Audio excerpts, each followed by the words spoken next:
Magandang araw mga kahuwan. Narito ang latest update para sa bagyong Aghon. Ito yung ating latest satellite animation regarding kay Typhoon Aghon. And as of 10 in the morning, ay nasa 100 kilometers ito east-southeast of Kasiguran, Aurora yung kanyang mata.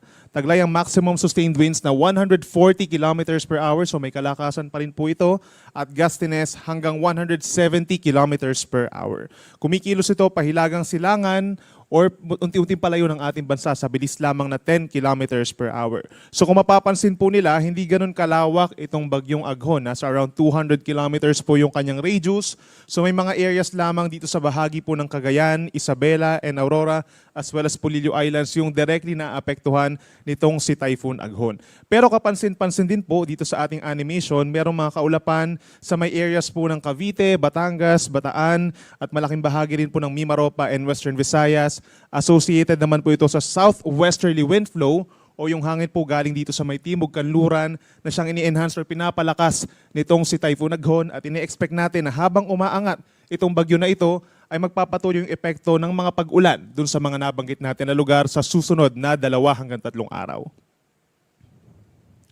Ito naman po yung ating latest radar images simula po kahapon ng hating gabi or kahapon ng late evening hanggang kaninang madaling araw. Ito po yung time kung saan nakalampas na ng Patnanungan, Quezon yung sentro nitong si Typhoon Aghon, at inaasahan nga po na kumikilos na ito northeastward dito po sa gilid ng Northern Quezon as well as Aurora, and then eventually aangat pa dito po sa may silangan ng Isabela for today.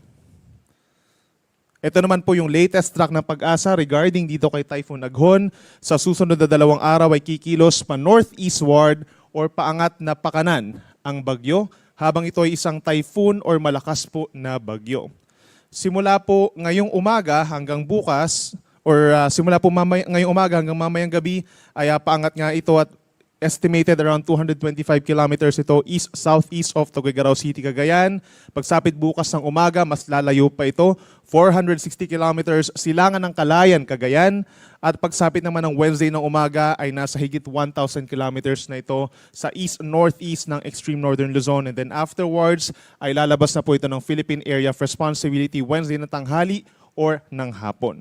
Kung mapapansin po nila, may mga areas pa rin na directly affected nung may kalakasang hangin itong si Bagyong Aghon sa may areas po ng Cagayan Valley, Aurora, at yung mga kalapit na lugar pa dito sa may Polillo Islands at hilagang bahagi ng Camarines Norte. Yung pinakamalalakas dito po sa may red na circle na maliit lamang, hindi naman directly affected ang ating kalupaan.